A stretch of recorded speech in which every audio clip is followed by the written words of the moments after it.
เพื่อให้เยาวชนลาวได้มีเวทีและโอกาสในการแสดงความสามารถทางด้านคณิตศาสตร์และทักษะการคิดคำนวณเลขมีโอกาสในการแข่งขันแลกเปลี่ยนประสบการณ์เพื่อพัฒนาความรู้ทางด้านคณิตศาสตร์ให้หลายขึ้นและเห็นให้เยาวชนลาวมีความรู้ความสามารถเท่าเทียมกับสากลเทอละก้าวดังนั้นในวันที่22กันยายน2019อยู่ที่ศูนย์การค้าลาวไอเทคศูนย์คณิตคิดไวสมาร์ทแมทช์จึงได้จัดการแข่งขันคณิตคิดไวชิงแชมป์เวียงจันทร์ขึ้นซึ่งเป็นครั้งที่5โดยการเข้าร่วมของทานสุรชัยจงจิตไพศาลผู้อำนวยการศูนย์คณิตคิดไวสมาร์ทแมทช์พร้อมด้วยผู้ให้การสนับสนุนตลอดฮอดผู้ปกครองและน้องน้อยนักเรียนเข้าร่วมสำหรับการแข่งขันในครั้งนี้มีนักเรียนเข้าร่วมแข่งขันจากทั่วประเทศจำนวน417คนได้แบ่งออกเป็น4ระดับคือระดับ A มีอายุ5-7 ปีระดับ B อายุ7-9 ปีระดับ C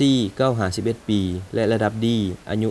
11-15 ปีซึ่งทุกระดับการแข่งขันจะเฮ็ดข้อสอบทั้ง2ประเภทคือข้อสอบตามโจทย์บวกและลบในนั้นรางวัลชนะเลิศที่1จะได้รับขันรางวัลและทุนเรียนสมาร์ทแมทช์6เดือนเป็นมูลค่า3ล้านกีบที่2ได้รับขันรางวัลและทุนเรียนสมาร์ทแมทช์4เดือนเป็นมูลค่า2ล้านกีบและที่3ได้รับขันรางวัลและทุนเรียนสมาร์ทแมทช์2เดือนเป็นมูลค่า1ล้านกีบรวมเป็นทุนเรียนสมาร์ทแมทช์ทั้งหมด24ล้านกีบ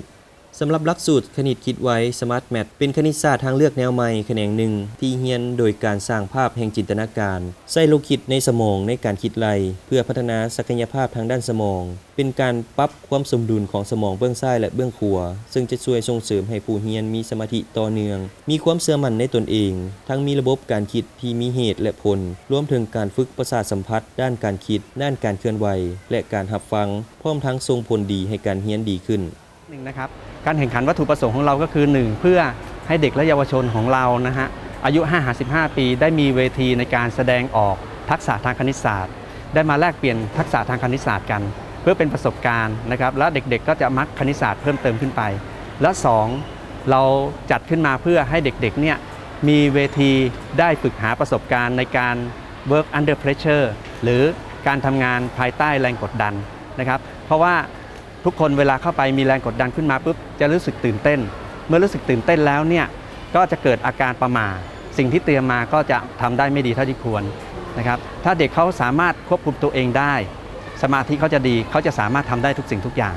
นะครับสำหรับผลของการแข่งขันในระดับ A